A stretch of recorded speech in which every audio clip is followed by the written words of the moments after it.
Okay, so last week we talked about what? Related rate problems, differentials. What was the other thing? Linear approximation. Right? So today, let's just start off by just quickly reviewing those things. Maybe work a quick problem pertaining to each, and if we have time at the end, we're going to start a new topic. So today we'll just do a quick review of related rates, linear approximation, and differentials.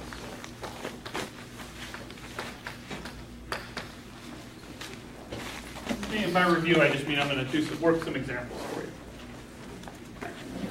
So first, related rates. Okay, well, let's do something easy. Now, unfortunately, I have no idea how to draw a boat. But if I did, it would be a square. Okay, so this is my Google Earth version from way up high in space of a boat.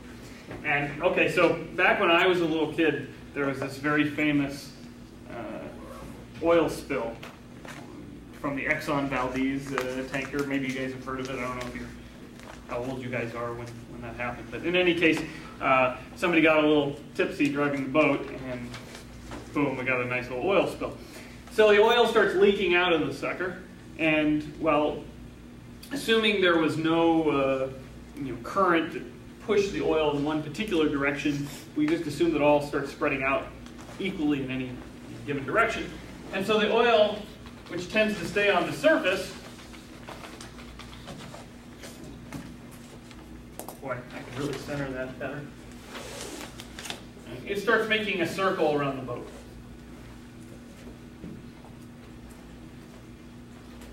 Okay. Okay, now let's say that, of course, there's all this oil inside the boat, and it keeps spreading out, all right, as more oil comes out of the boat. Now let's say the radius is growing at 3 meters per minute. Okay, so we can take the radius, say the middle of this circle here. So it's leaking from beneath the boat, it starts going out. And the radius is growing at 3 meters per minute.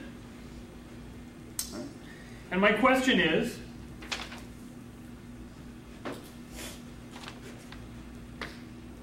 how fast is the area of the spill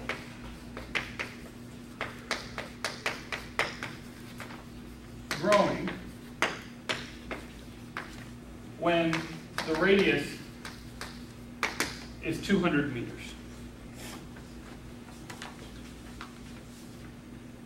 Okay, so just a quick non-mathematical comment. Why would this be an important thing to know?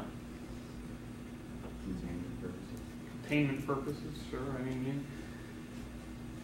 want to know how much oil is actually in the water. I mean, that's what the area is telling you, right? The area of this circle. Right? It's telling you how much oil is in the water. Okay, the radius, of course, I mean, if you're actually going to contain this thing by putting stuff on the outside, okay, then all you really need to know is the radius, you would think. But why would I don't really know exactly the answer to this question, but why do you think knowing the actual amount of oil in the water would be important, and how fast it's growing?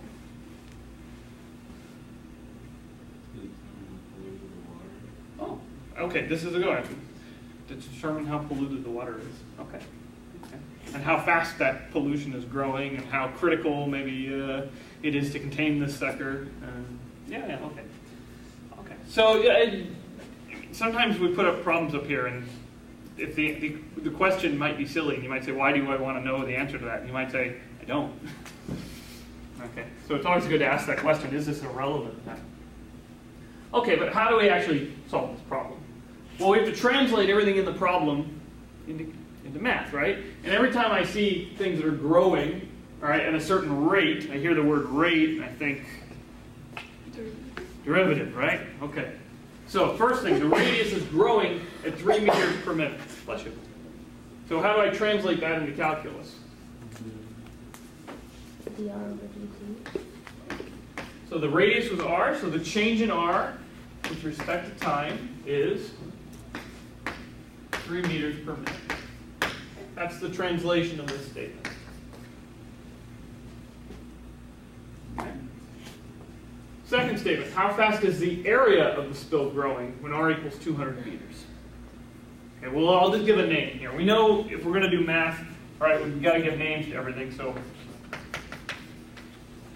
I'll let A be the area. Okay. So what is how do I translate this question?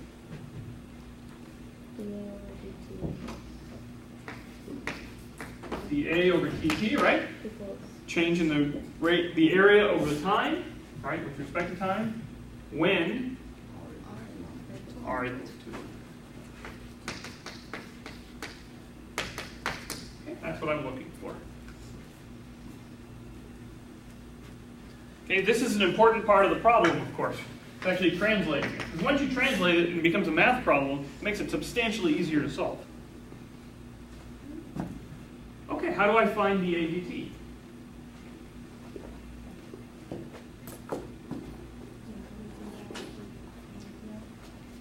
Yeah, let's see. Well, I know dA. I mean, I don't know dA. I know dr dt, and I want to know dA dt, right? So somehow, in principally down, I just need to relate r and a to each other. Okay? So how can I relate r, the radius, and the area of this circle?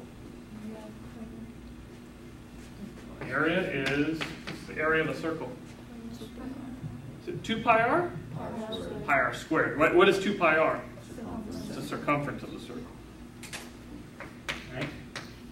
How can you remember? Well, when you do area, it's always, say we're in meters, right? It's always done in square meters, right? So the area should have a square in it. No? Okay, so A is pi r squared. Now, last time, I said you should always try to set up your equation like this. You want dA dt. You have dr dt. So you need to find what goes in the middle, dA over dr.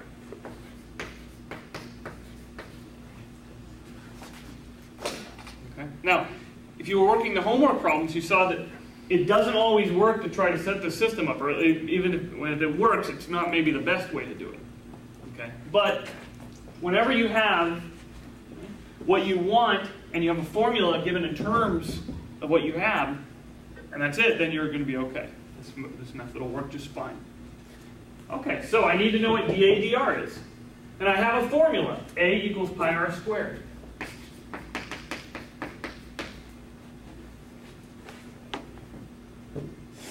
Okay, so what should I do to this formula? Take the derivative. Take the derivative. That's a good idea in this class, always, right? What do I take it with respect to? R. R, right? Because I'm looking for dA dr, so I better take it with respect to r. So I apply d dr to both sides.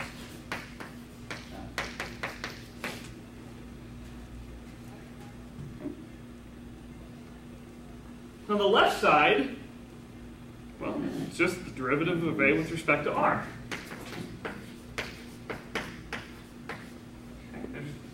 It's just what it is. That's what it means. They mean the same thing. On the right side, well, what's the derivative? Yeah, it's the circumference, right? 2 pi r. Okay. So the change in the area with respect to the radius is 2 pi r. And so I can plug that into my formula. dA dr is 2 pi r. dr dt, we said, was 3. So 6 pi r. And then I just want to evaluate when r is 200 meters. So dA dt equals 6 pi times 200. And of course, we're in meters squared per minute. Of course, 6 times 200 is 1,200. 1,200 pi square meters per minute.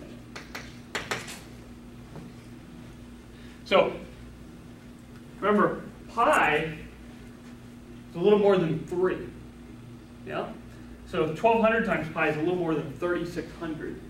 So if the radius of this thing grows by 3 meters. Now, right, when this is 200 meters, that's already pretty big. That's 2 football fields, a little more actually. Right? And you just increase the radius by 3 meters. Right? That's a little less than 10 feet. Okay? It increases the amount of oil in that oil spill by over 3,600 square meters. Right? Per minute at that point. So that's quite a bit. Okay? It's important.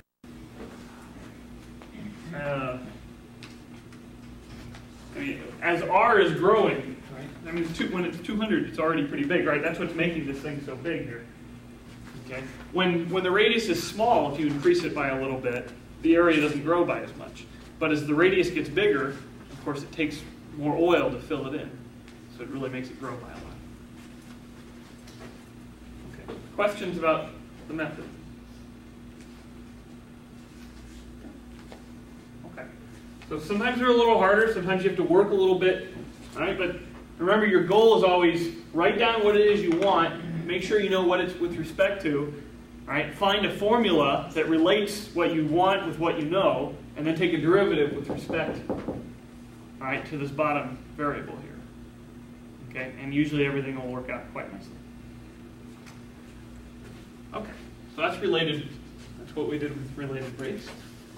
Now let's talk about linear approximation, but let's talk about it in a slightly different way. Remember, linear approximation of a function at a point was not a new thing for us. It was actually just a different way of saying find the equation of a tangent line to a curve at a point. Right? Which was a question which was on the midterm.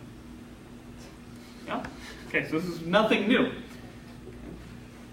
Well, let's look at it in a slightly different way.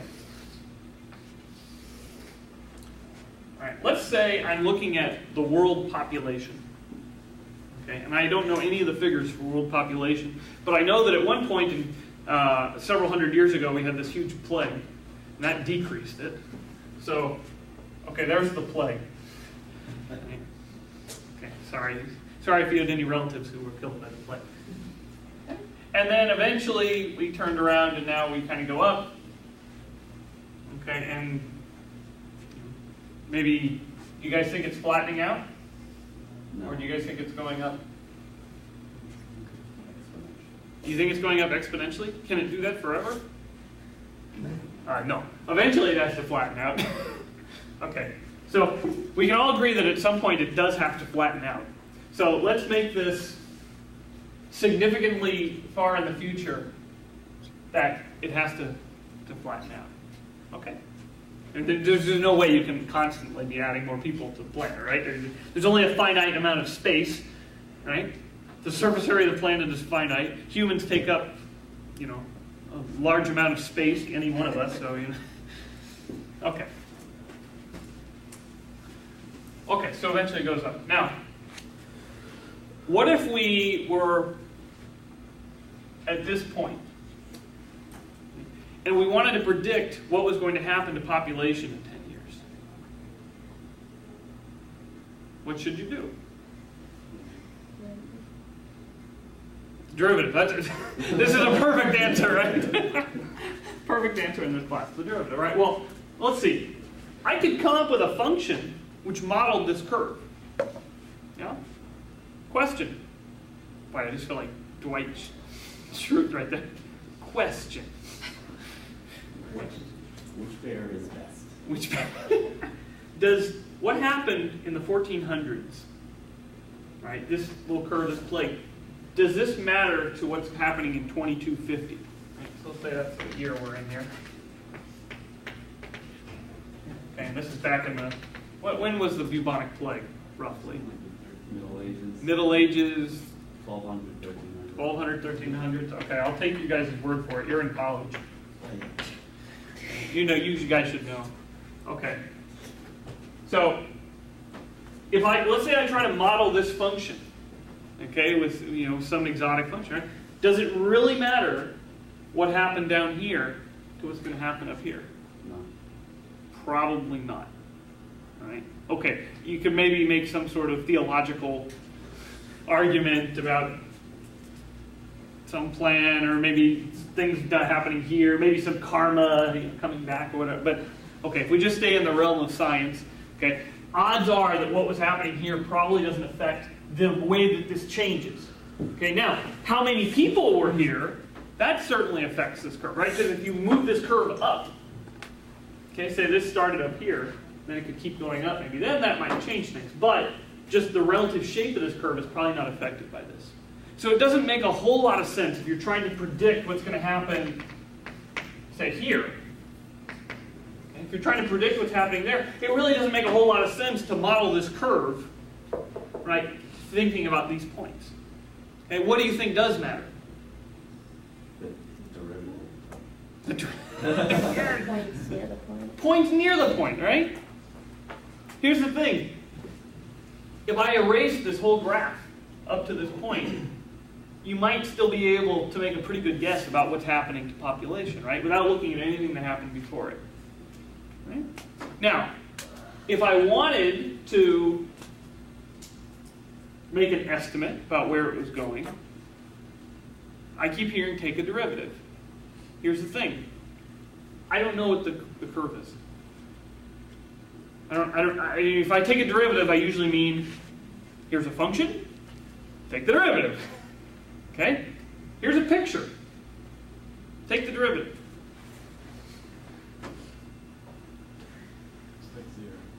Looks like zero. Okay. Well, let's say it's still going up a little bit, right? So it's definitely going up. It's still increasing. Right? That's what it's roughly going towards at this point. Okay? You can kind of see it still going up. Okay? Because even in 2250, we don't have any sort of measures to stop people from having kids. Not yet. 2275 that happens, but in 2250 it didn't happen. Well, how did we define the derivative in the first place? Instantaneous rate. Okay, it was the instantaneous rate of change. Yeah. How did we do it? We did the limit, right? And what was it the limit of? Remember how we started? We had this nice picture. We took a point and we said, I want the tangent line at that point. But we didn't start by looking at the tangent line. What did we look at? Remember, I drew my picture. I picked a point and I said, I want the slope of the tangent line to that curve. But what did I do, actually? I picked a second point. I said, I know how to find the slope of this line. Right? Remember what that line was called? Secant line. That's right, secant line. And as I took these 2 points closer and closer, right, I moved this one down back towards my first point, right, then I got a better and better approximation of the tangent line. And the limit, as right, the distance between these points went to 0, right, of the tangent lines was actually your derivative. Right? Well, linear approximation, when you don't have a function, you basically can do the same thing. Okay? You say, okay, fine, I know this point. That's where we are now. Okay? And I want to know where we're going in the future. Well, let me just take a data point very close. So the Census Bureau doesn't tell you every day what the population is, right? But maybe they tell you, well, I guess in the US, what is it, every 10 years? Something like this, that they do the census? You guys should know this. You're in college. Come on, you took civics last year, didn't you? What's the question? How often does the Census Bureau take their census and give out population data? 4. Is it 4 years? I thought it was every 10 years. Yeah, it's 4 years now. It's 4 years now. Oh my goodness. Okay, so we can put this at 2246. Okay, so that's just, even in 200 plus years in the future, okay, they still can't get data out much faster. Okay, okay, so you draw 2 points.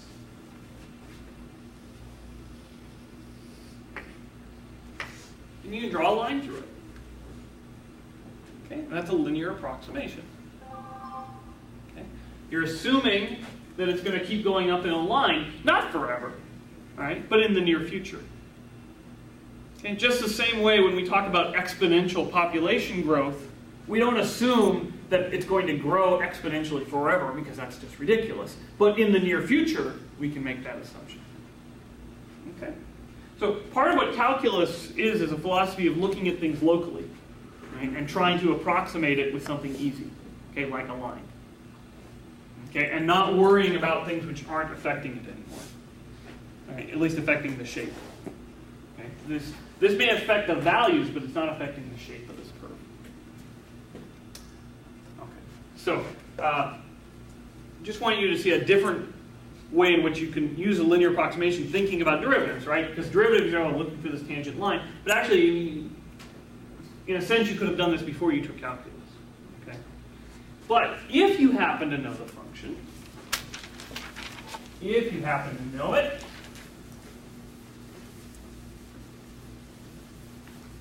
well, then we have a very nice formula, which we just get from finding the equation of a tangent line to a curve. There's nothing to it. Okay, so if f of, just say, the linear approximation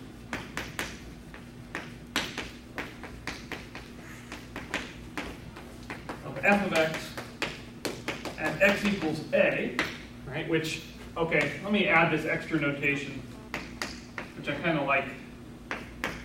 Okay, so I'm going to call it L for linear approximation, sub f for the function, comma a for the point.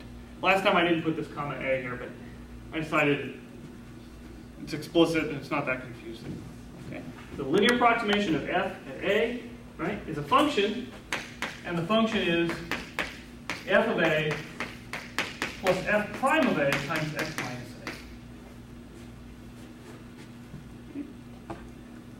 a. And this is just a formula that you can plug things into. It's not hard. Yeah? Isn't that a tangent line too? It is. It's exactly the point, right? The linear approximation to a function at a point is precisely the equation of the tangent line to the curve at that point. It's exactly the same thing. There is no difference. You're just giving it a new name. That's all it is. Yeah. Nothing new. Right? So in a neighborhood, okay, so in some small area around A, right, these two functions are going to be almost the same.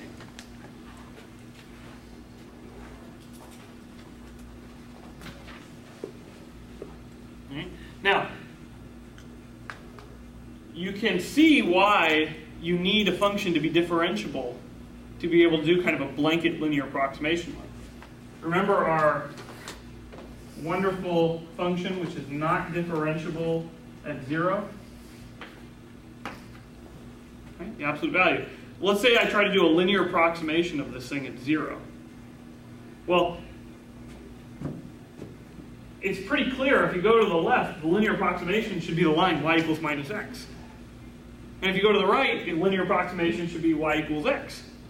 But what's the linear approximation at 0? Right? Which one's going to give you a good approximation? Well, if you take this as your linear approximation, right, you're just going to be really, really wrong when you go to positive numbers. And when you go to if you took this as your linear approximation, you're going to be really, really wrong when you go to negative numbers. So this is why it's important if you're trying to take this derivative at a point that you actually be differentiable at this point. Right? Because these lines, these tangent lines that you were getting, okay, I mean, these are not even close to each other. These are way off. Right? They should be approaching the same thing, but they're not. Okay, so you've had practice finding these equations of tangent lines. There's more on the homework. This is as plug and chug as we get. Okay. Okay, now, the last thing we talked about were differentials.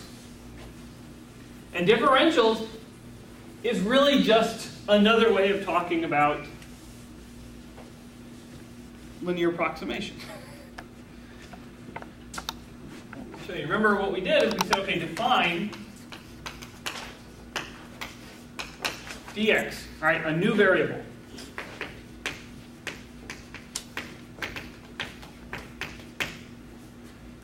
And set dy dy equal, okay, so we should have around here some function. Okay, y is some function of x. And we set dy equal to the derivative of that function times the variable dx.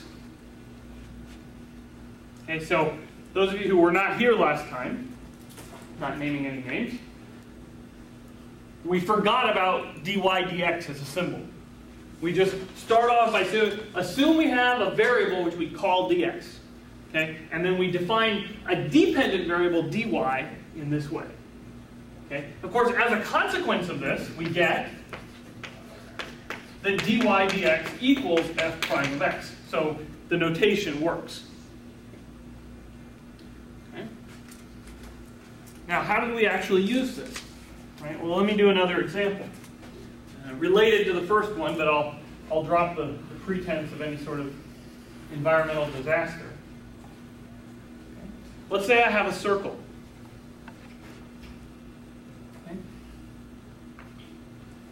And the radius of the circle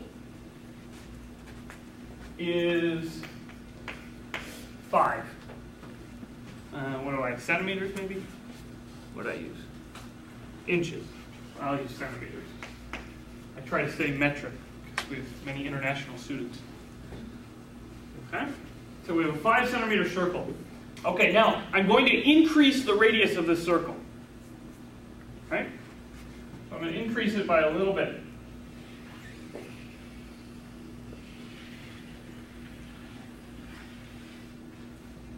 Ugh. It's no longer a circle if it ever was one.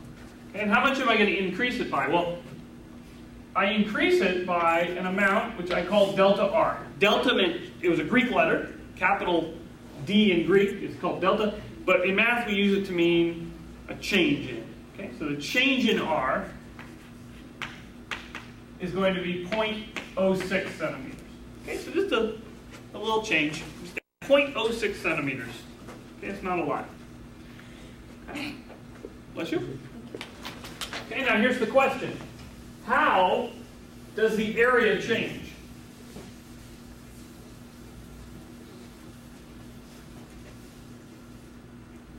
Question is,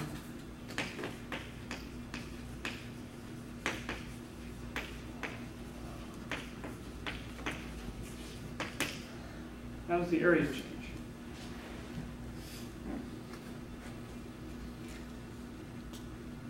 Okay.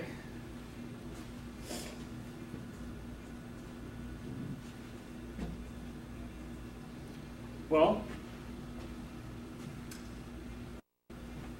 we, of course, as usual, want to relate area with radius, right? And we already have a formula. What was it? R squared. Yeah. I noticed you said PR squared, because in Greek it's actually P, not pi, isn't it? Yeah. Yeah, it kills people around the world to hear us call it pi when the Greeks call it P. I understand. When I was in Scotland, I taught a class where we used the Greek letter chi, which they don't pronounce chi either, do they? It's pronounced he. Yeah. So for her benefit, I did call it he in class, and then everybody else was confused. But we don't need chi. We're just going to use pi. Okay. Now, we have a formula which relates A and R. And we define, we're going to define dr just to be this change in R. And when we do that, well, if we use our formula for the differential, we know that dA is going to equal, well, the derivative of this function times dr. The derivative of this function, right? Well, we saw the derivative of the area is the circumference. So you get 2 pi r times dr, right? Using this formula for differentials. Okay? And then what we learned, well, as this delta r got really, really small, then this delta A got reasonably close to dA. Okay, we drew a nice picture, talked about that. Okay, so delta A is reasonably close to dA, and dA is 2 pi r, dr, right? But dr is delta r. Right? That we just assumed. Okay? So r starts at 5 centimeters, and the change is 0.06. So this is 2 pi times 5 times 0.06. Right, and of course, both the 5 and the 0.06 are in centimeters, so the product will be square centimeters. Okay? And so we get, let's see, that's 10 pi, and that's 3 over 50, right? So that's 3 pi over 5, or 0.6 pi square centimeters.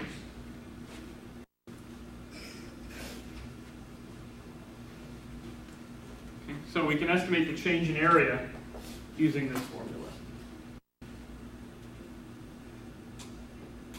Of course, another way to do it is just compute the area of the whole thing, subtract the area of the original, right? And then you get the change in area, and then, right? Or, well, if you want the change in area, there you go. That's what we did. Okay, so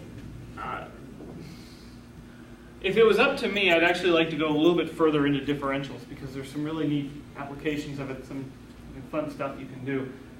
But this course isn't designed that way. So, if you are interested, I would suggest this is a very nice final project to look at differentials more closely. As I was telling people yesterday in the recitation, up until, I don't know, 50 years ago, this is how it was taught. Everything was taught in calculus was using differentials.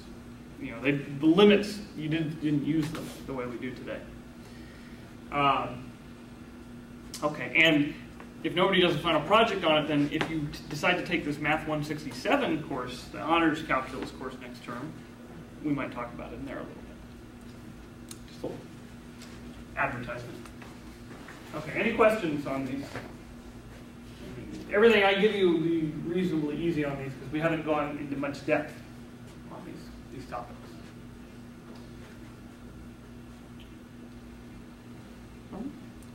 Okay. Well, in that case, let's see, okay, we have some time. Let's start the new topic. So I can add it here.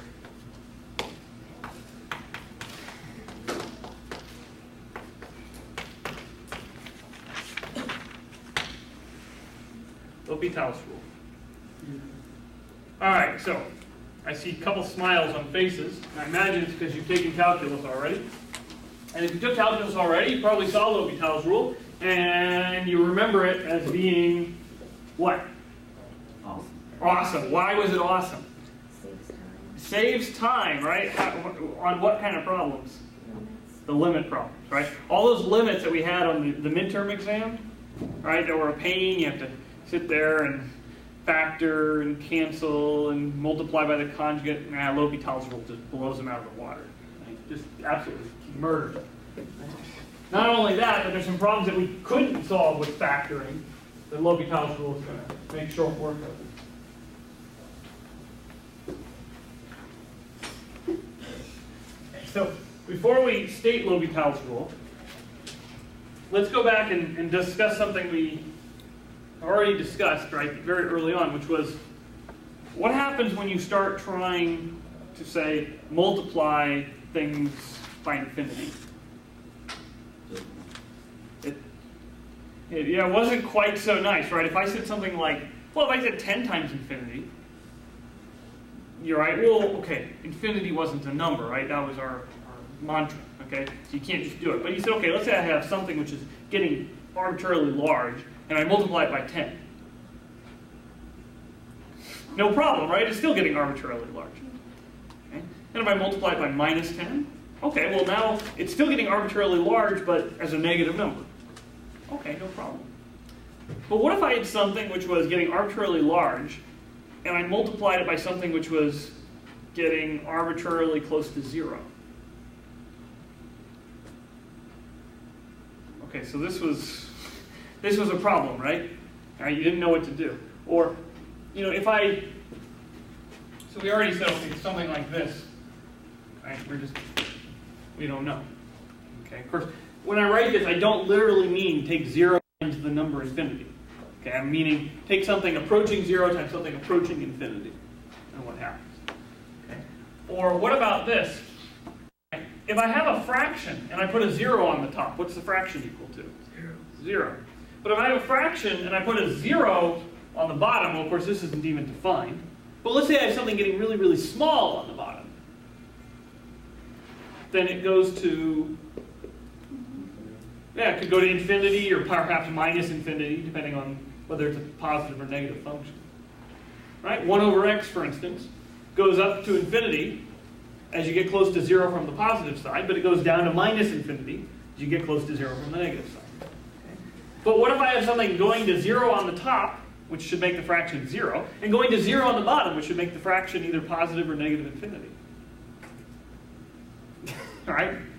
We already saw that actually we could come up with examples where the limit will be either 0, the limit will be infinity, it'll be negative infinity, it'll be some 12 or something, you know, right? You can get anything you want, okay, if you just set it up properly.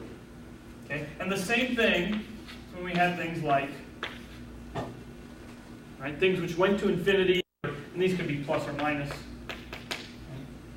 over things which went to plus or minus infinity. Again, we saw this could go to 0, this could go to infinity, this could go to some number. Just arbitrary constant. Okay? So again, we couldn't say these things. And so what was the word we used if we got a limit that we just couldn't go any further and it had to look like this? We said the limit was undefined. Okay, that's what we said. Okay, now we're going to split up undefined a little bit. So 1 divided by 0. What is this? Undefined. This is undefined. Okay? There's no ambiguity here. It's just undefined. Okay? Of course, there's nothing sacred about 1. Okay? I could replace that with anything. Okay? But here, when you have, say, 0 over 0, this is a slightly different kind of undefined. Right? I mean, if I have any, I mean, this never makes sense, but here, I mean, there's something a little odd here, okay? Because this, putting a 0 on the top really should say this fraction is 0. And putting a 0 on the bottom should really say this thing is undefined. All right? So we give it a slightly different name. It's still undefined, but we don't call it that anymore. We call it an indeterminate form.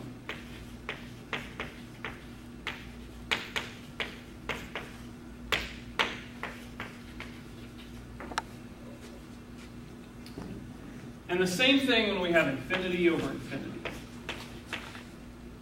There's plus or minus here. Again, this is an indeterminate form. Determinate.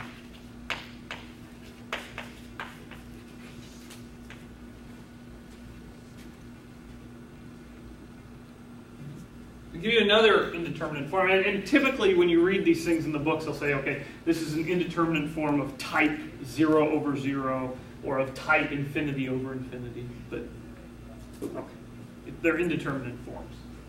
Okay? Here's another one. If I take something and I raise it to the 0th power, what do I get?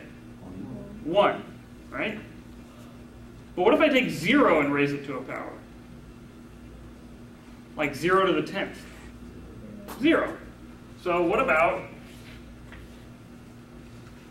0 to the 0?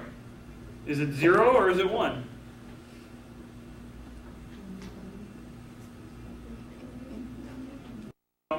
It's an indeterminate form. There's no answer to this question other than indeterminate form. Okay? And you can write down all sorts of fun ones like this.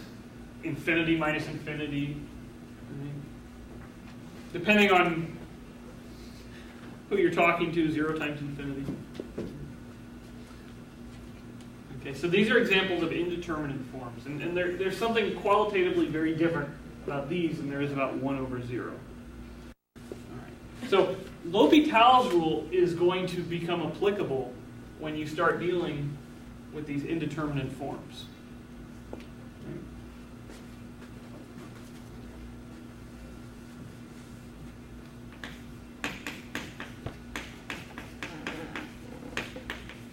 Incidentally, just a little bit of history. L'Hopital, for whom this theorem is named, did not prove this. In fact, he's not even... Well, did he steal it? He didn't steal it. No, he bugged the guy. He bought it. He bugged the guy for 10 years until the guy found the crack and told him. He bought it. Was homeless, wasn't he? He bought it, I believe. Or maybe that's Cardano.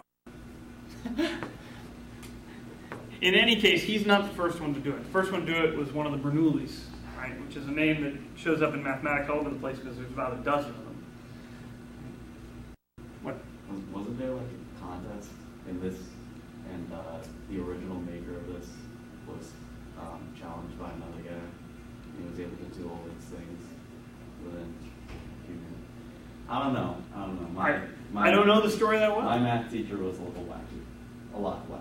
A lot wacky? A lot more wacky than you. I feel really hurt. Moving on. I feel really sad. Moving on.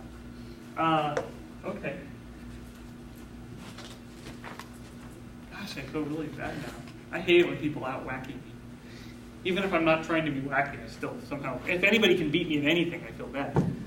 I'm very competitive. Far more competitive than you. Now I got it. Okay.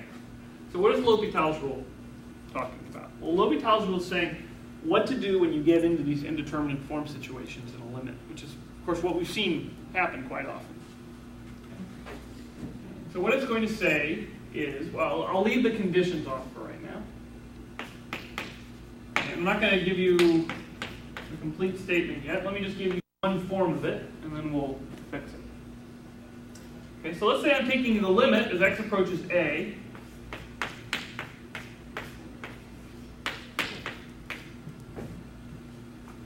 of two functions, f of x and g of x. Okay, we've seen this happen quite a bit. Right? The midterm had at least 2 problems where we had to compute such a limit. Okay, although in the midterm, at least one case, the a was an infinity. Okay, but we're going to allow that to happen. Okay, so here's what I want to assume. I want to assume that, for instance, f of x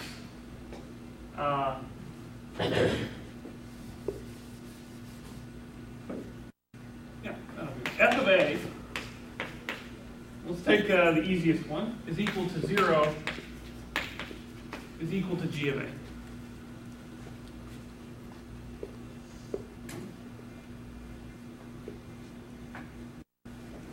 And let's also assume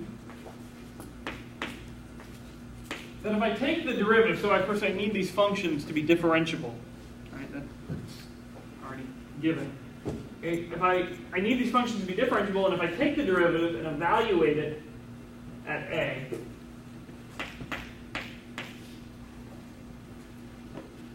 I get something which is non-zero. And we'll see the importance of this in a second. What L'Hopital's rule says is that I can rewrite this limit, but where I replace both f and g by their derivatives.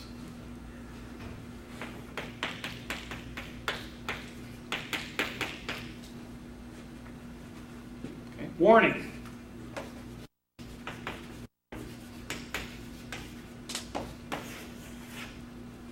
Okay. This does not equal limit as x goes to a of the derivative of the quotient. Okay? Now, this is really, really good that it doesn't equal that, because it means you don't have to use the quotient rule. Okay? So, the easier thing is to just do the top and the bottom, right? And normally, that's the wrong thing to do, is to just don't take the easy way out. But in this case, it really is the correct way. So don't do the quotient on this thing. Just do the top and the bottom. Okay? And just as a remark,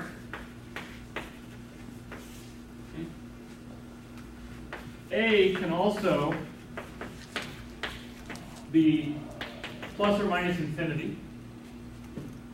Okay?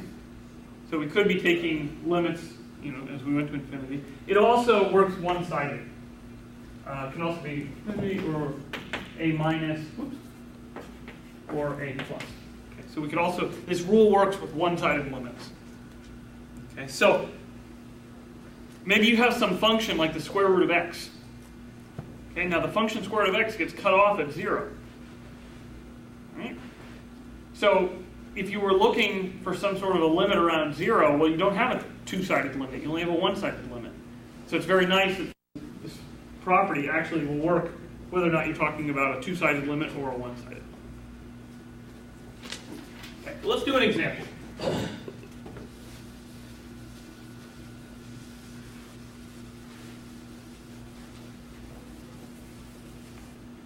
Just a nice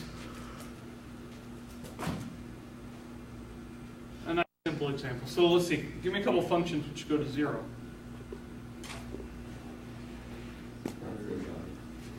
No, it's not going to be good. It's going to be... Okay, let's take one of the ones we already know how to solve. Okay. Let's say we have x squared minus 4 over x minus 2. Okay.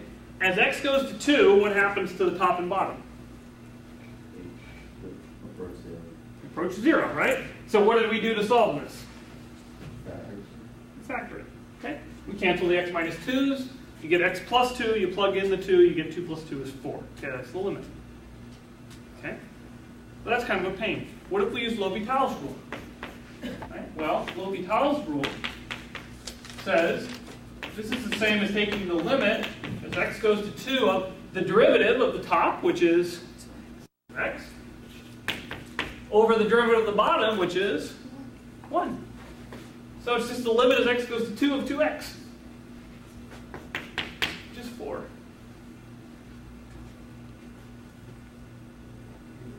That's not bad. All right, that's a lot easier. Okay. We had the limit. What was this one we had? Square root. Let's do something. In the square root of x to the 4th minus 1. And then we'll put in, what do I want here? How about ln of x? And we'll do the limit as x goes to 1.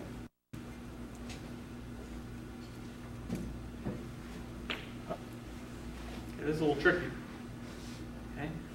As x goes to 1, ln of x goes to ln of 1. What's ln of 1? 0. 0. Very good. This was very frustrating on the midterm, watching people leave ln of 1 on the test. Okay? And as x goes to 1, what happens to x to the 4th minus 1? X to the 4th goes to what? 1. X to the 4th minus 1 goes to 0. Square root of 0 goes to 0. Okay? So we're in a situation where you think good time to try using L'Hopital's rule. Okay, fine. What's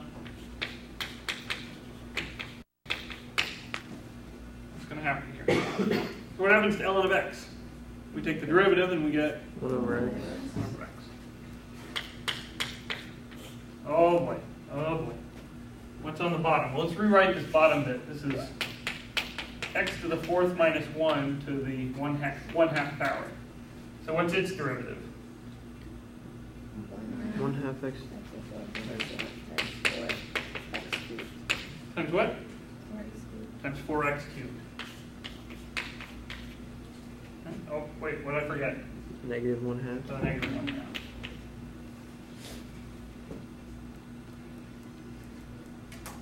Okay, now, let's rearrange this thing. Okay, let's see. Now, I have something to a negative exponent. And whenever you have a negative exponent, it means you can switch it from the top to the bottom. So this thing is going to go up to the top. Okay, but now I have a 1 over x. So where's this x going to go? The bottom, right? This is x to the minus 1, so I can put it to the bottom. So the top bit is going to be x to the 4th minus 1. Also, I can also put this 2 up top. Okay, over. Okay, now I get a 4x cubed, and then I get another x, so 4x to the 4th. Okay, so now as x goes to 1, the top goes to 0, and the bottom goes to 4. Oh, it goes to 0 over 4. What's that? 0.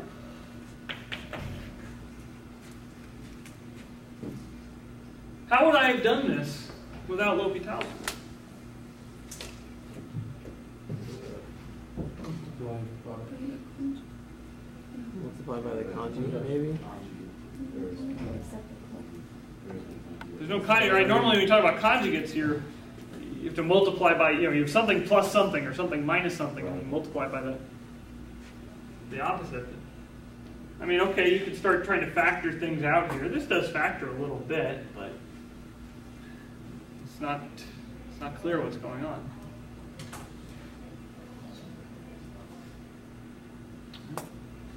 So it's not really clear how you would do this without L'Hopital's rule, except possibly by graphing it.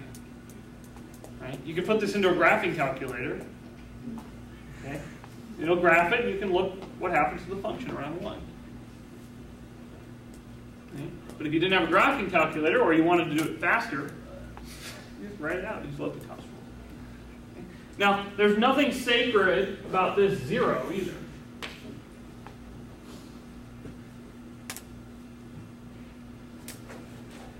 This 0 could be plus minus infinity. Okay, it's another one of the indeterminate forms. Okay, so let's see an example of that.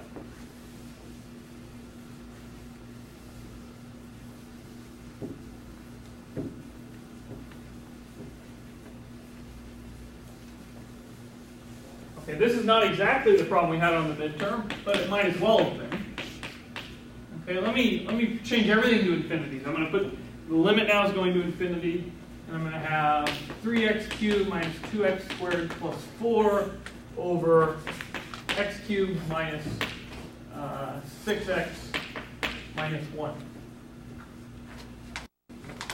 Okay. Now, this one is actually reasonably straightforward to do the other way, right? Everybody knows we factor out the x cubed from the top and the x cubed from the bottom, and then all these terms are going to go to 0 when you take the limit as x goes to infinity, right?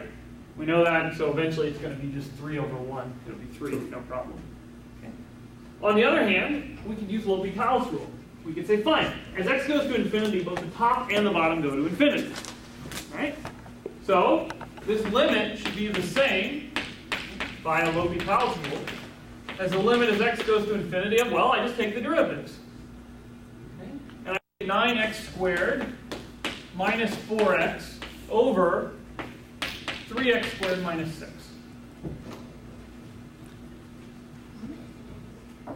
Okay, but now here's a problem. Problem is, this limit still goes to infinity over infinity. So what do I do? I can factor out an x squared, right, and try and do basically the same trick as in the first place, but I can take another derivative. I can use L'Hopital's rule again. I'm in the exact same situation. I have something going to infinity on the top, infinity on the bottom. That's an indeterminate form. I use L'Hopital's rule.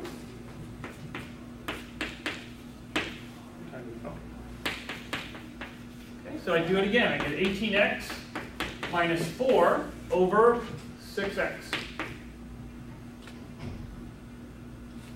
Okay? What happens if I try to do the limit? Well, I again get infinity over infinity. So, do it one more time. Right? You get the limit as x goes to infinity. Okay, of 18 over 6. Of course, this is 3, which is what we expected. Right? So, in this case, of course it works. It's a little longer derivation than doing it the other way. The upshot is that you don't have to factor anything. You just keep taking derivatives of polynomials, and those are extremely easy to do. Okay, let's see another example. How about the limit as x goes to infinity of e to the x over x cubed? Okay, what happens to e to the x? Well, it goes. What happens to x cubed? It goes. Right? They both go up really fast. Right? There's no way to factor these things. So what should we use? L'Hopital's rule. Okay? Now this is going to be really nice here because what's the derivative of e to the x? Yes. E to the x. The derivative of x cubed? X squared. Now, at this point, you should think. First thing you think is, okay, what's the limit? Well, the limit, again, you have infinity over infinity. So we seem to be no better off. But you look ahead and you say, well, what happened over here when I had to keep applying L'Hopital's rule? What happens to the exponents of all these, of the top degreed x terms? They keep going down, right? So every time I take a derivative, these polynomials are going to decrease in degree. But what happens to e to the x every time I take a derivative?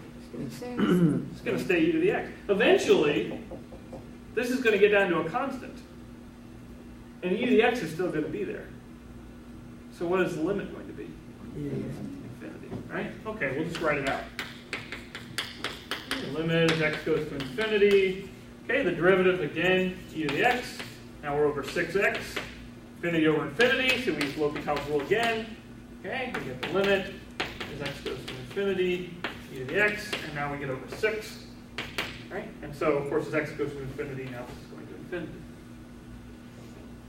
Okay, question. Was there something special about 3 in this problem? What if this was x to the billionth power? Same thing. Same thing's going to happen. All right? Every time I use L'Hopital's rule, it's going to go. The exponent on x is going to go down by 1. Now, this coefficient's going to grow. Right here, what 3 and 6. And if it was a 4th power, then you'd have to multiply by 4. You'd get 24. It's going to keep growing really, really big. But eventually, after a billion times you use the L'Hopital's rule, right, you're going to get e to the x over. Well, do you know what number it will be? It could be 0. Oh, no.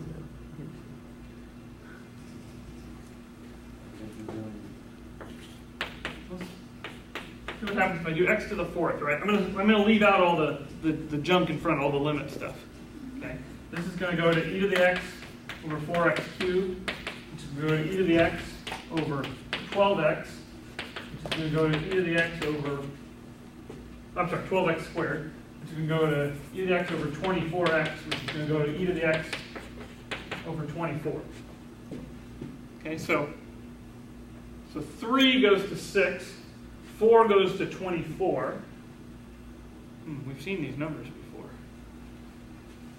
What about 5? Where's 5 going to go? All right. Here, I'll just write down the coefficients now. 5 is going to go to, okay, it starts at x to the 5th, so then you go to 5x to the 4th, right? Which is going to go to 20 x cubed. So it goes to 60x squared, which goes to 120. Okay, so let's see. And if we had a square, right, if we were going just to 2 goes to, well, x squared goes to 2x goes to 2, so it would just be 2. Right, so it's just 2, and if it was x to the 1st, you just have a 1. It goes 1, 2, 6, 24, 120. Do we know a pattern? Multiply by the next power up. By the next what? Power up. Power up. Do you mean the next? Exponent. Let's see. So 1, 2, 3, 4, 5. We got 1, 2, 6, 24, 120. What would it be for 6? 6 times 120, right? Every time I wanted to go down to the next number, I just multiply by, right? From here, I multiply by 3 to get 6, by 4 to get 24, by 5 to get 120, by 6 to get 720. And this is 1 factorial, 2 factorial, 3 factorial, 4 factorial, 5 factorial, 6 factorial. All right, remember, factorial just meant like 5 factorial, 5 times 4 times 3 times 2 times 1, 6 factorial, 6 times blah, blah, blah. Okay. So if we did the limit as x went to infinity of e to the x over x to the n for any n, right, any n greater than 0, this is going to be the same as the limit as x goes to infinity of e to the x over n factorial. Now, n factorial grows very, very large. But for any given n, it's still a constant. And so as x goes to infinity, this thing is going to go to infinity. Okay? So it doesn't matter how big your n is, e to the x always grows faster. Okay? This is a way of saying that exponential growth is always faster than polynomial growth. Okay, polynomials, remember, they're just made up of x to powers, right? And if I threw in more terms here, would it matter if I made it x cubed plus 2x plus 1? No. No, why? Because when I take derivatives of smaller powers, You're just going to go to 0. they go to 0, right? If I had what happened over here to the 6x and the 1? They just, first the 1 went away, then the 6 went away. Okay? They just disappear. Okay, so exponential growth is always stronger than polynomial growth. Okay, and that's always a problem with, for instance, when you're trying to write computer programs. Right? You want them to actually compute something. You want to say, look at a weather pattern and actually sit down and can I figure out what's going to happen in a certain amount of time. Or let's say I want to do a problem where I have 100 cities that I need to go to and I want to plot out the fastest route. Okay, is there some sort of algorithm that'll work in some reasonable amount of time to do that? Okay? And the problem usually comes down to, can I write an algorithm that will, depending on the number of inputs, for instance, right, will it compute it in polynomial time, right, or will it be exponential time? If it's exponential time, that's bad, because it means as the number of inputs goes up, it goes up really, really fast. Okay. So tomorrow, we're going to talk more about this because there's some indeterminate forms that we didn't get to, for instance, 0 to the 0. And we're also going to see how to turn problems that don't look like L'Hopital rule problems into L'Hopital rule problems. For instance, this may be something to think about.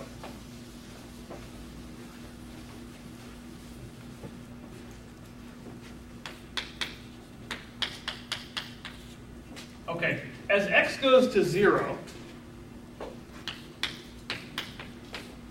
let's look at ln of x.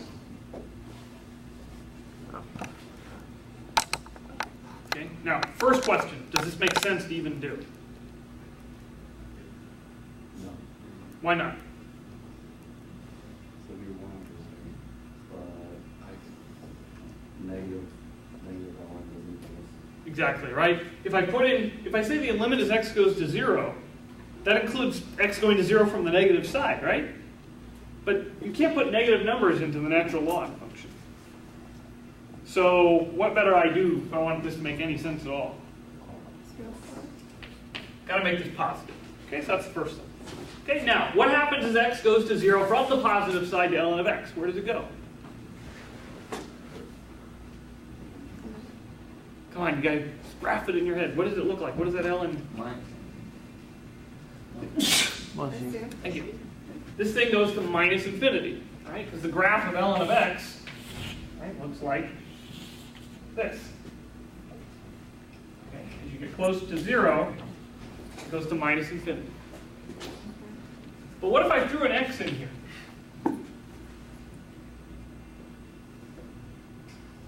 Just throw a little x. Okay? As x goes to 0, of course, this x goes to 0, right? And this one's going to minus infinity. So we're in one of these weird 0 times infinity situations. Okay? And unfortunately, it's not a fraction. Why do I care if it's a fraction? Well, if it's a fraction, I can use L'Hopital's rule. Okay? So tomorrow we see how to deal with this situation.